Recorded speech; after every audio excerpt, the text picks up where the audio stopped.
Bonjour à tous, bienvenue sur ma chaîne. Pour ceux qui ne me connaissent pas, je m'appelle Amada, je suis un jeune parent comorien. Et sur cette chaîne, nous allons parler de sport et surtout pour pousser nos enfants à devenir les futurs talents de demain. Mais aujourd'hui, je suis là juste pour faire une histoire. L'histoire, c'est une histoire tout simple. Mais j'espère que les gens qui vont écouter, ils vont comprendre pourquoi je fais cette histoire. C'est une histoire vraie qui est passée en 2012. Pour ceux qui connaissent la Bretagne, il y a une ville qu'on appelle Le Couminé. Le Couminé, en 2012, j'arrive de Marseille, donc je travaillais là-bas. Et entre-temps, j'ai rencontré une femme qu'on surnomme ici Marie. Désolé parce qu'elle ne m'a pas dit de parler de son histoire. Et son fils, David. David, c'est un petit. Le petit, il avait 15 ans. Et c'est un jeune qui n'a jamais voulu à l'école. Qui n'a jamais voulu aller à l'école.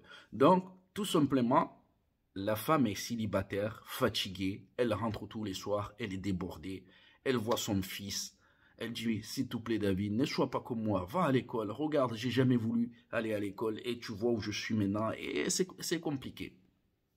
Donc, jusqu'à là, c'est tout basique, hein. Les mamans célibataires ici, c'est vraiment compliqué. Mais écoutez l'histoire. L'histoire arrive au moment où la dame, elle est partie bosser. Et son patron, il l'appelle, il dit, écoute, Marie, s'il te plaît, en ce moment, j'ai pas besoin de toi, j'ai pas de boulot. Donc, demain, tu pourras pas venir travailler. Et c'est pas que je vais te licencier, mais j'ai pas beaucoup de boulot. Donc, la maman, avec tous les soucis qu'on connaît ici, les difficultés à la maison et tout, elle rentre chez elle, il est 13 heures de l'après-midi. Elle est débordée dans sa tête. Quand elle rentre à la maison, elle attend personne. Il n'y avait personne qui bougeait à la maison. Sauf qu'elle s'est dit, mais est-ce qu'il est parti à l'école ou pas? Donc la dame elle décide de monter dans la chambre de son fils. Elle monte, elle voit son fils allongé dans son lit, tranquille. Et pour la première fois, la maman, elle se met à pleurer. Elle se met à pleurer. Elle commence à pleurer et tout. Et le petit, comme tout gamin, tu vois ta mère en train de pleurer, toi tu pètes le plomb, tu dis, maman, qu'est-ce qui se passe et tout? Il dit, mais David, tu vois là, j'ai pas de boulot. Bientôt, on va être en galère. Et le petit répond, mais maman, qu'est-ce que tu veux que je fasse? Il dit, David, s'il te plaît, va à l'école, ne sois pas comme moi. Ne sois pas comme moi. Moi, j'ai jamais voulu écouter mes parents. Regarde, même toi, je ne veux même pas pouvoir te payer le loyer pour que tu puisses dormir tranquille. Ça me fait mal au cœur de te voir comme ça. Et là, le petit dit, mais maman, tu sais bien, j'aime pas l'école, ça me prend la tête et tout. Mais pour la première fois, le petit, il a pris conscience. Il dit, maman, t'inquiète, demain, j'irai à l'école. Le matin, il se lève, il ne va pas à l'école. Mais comme tous les blancs ici, excuse-moi pour les mots, les blancs, mais les blancs, c'est des gens super intelligents.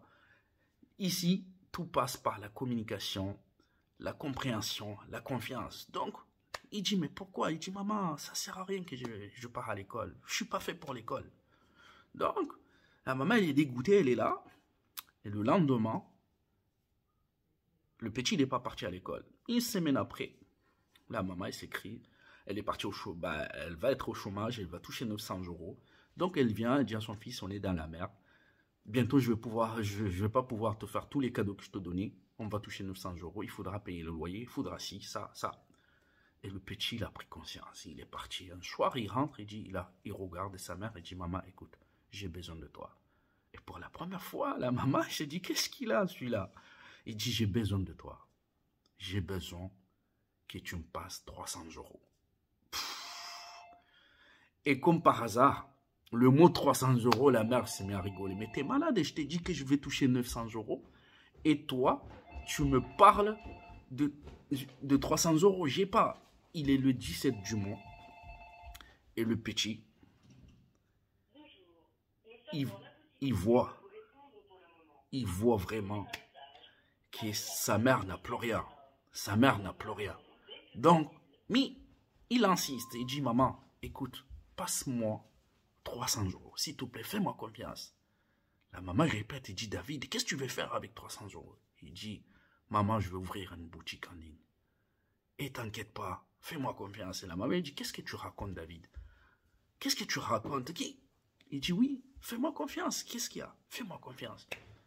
Et comme d'habitude, la maman, elle fait confiance à son fils. Il dit, de toute façon, je n'ai rien à foutre.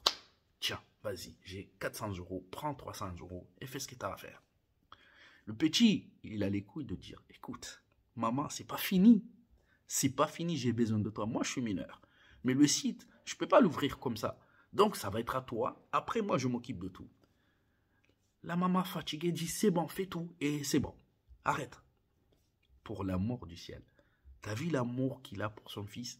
Elle sait qu'ils vont être en galère, mais elle fait confiance à son fils. Elle pousse son fils à faire ce qu'elle a envie. Donc, le petit se met à créer le site. Il commence à vendre des baskets. Il a mis les coordonnées de sa maman. Tout fait pour le nom de sa maman. C'est lui qui gère. Donc, il voit les commandes arrivent. Il commence à les acheter. Mais quand tu achètes, il va juste, il met... Les gens commencent à acheter. Le petit commence à envoyer les colis, envoyer les colis. La fin du mois, le petit vient et dit, maman, écoute, la mère, il ne s'intéresse pas. Mais le petit vient et dit, maman, écoute, en 2 semaines, nous avons fait un bénéfice de 2800 euros. Donc, t'inquiète pas, on ne va pas être en galère. Juste pour vous dire, les gars, notre génération à nous, nos parents ne croyaient pas à nous. Ils n'étaient pas derrière. Mais nous, on a vu, moi j'ai grandi sur Marseille. J'ai vu des jeunes talents, des mecs c'était tellement forts au foot, c'était les capitaines de l'équipe. Ils avaient tout. Et pourtant, les Comoriens n'avancent pas. Pourquoi? Parce que nos parents nous font pas confiance. Donc, ils ne s'intéressent pas. Or qu'aujourd'hui, c'est nous-mêmes, nous sommes devenus des parents. Moi, j'ai connu des clubs comme les Caillols, Biréal, Pelmirabo. Il n'y avait que des Comoriens qui étaient plus forts là-bas. Au final, il n'y en avait pas beaucoup qui arrivent à lever la tête. Ici, pour vous dire qu'écoute, il est temps que nous croyons à nos enfants. Nous, parents, moi, Amada, parent, j'ai envie de croire à nos enfants. J'ai envie de croire que demain, il y aura des stars comme Mbappé, comme Coman, comme Dembélé. Ça sera des jeunes Comoriens. Mais il faut qu'on soit derrière nos enfants, les gars. Donc, c'est pour ça que je fais cette vidéo. Il faut qu'on arrête. Il faut qu'on arrête. On a tous les mêmes talents, mais on a besoin de nos parents. Moi, je vois des jeunes en tête. J'ai plein de gamins qui explosaient les stades quand on était petits. On avait du talent. Qu'est-ce qu'on est devenus tous? Bah, rien, parce qu'il n'y avait personne. Alors c'est à nous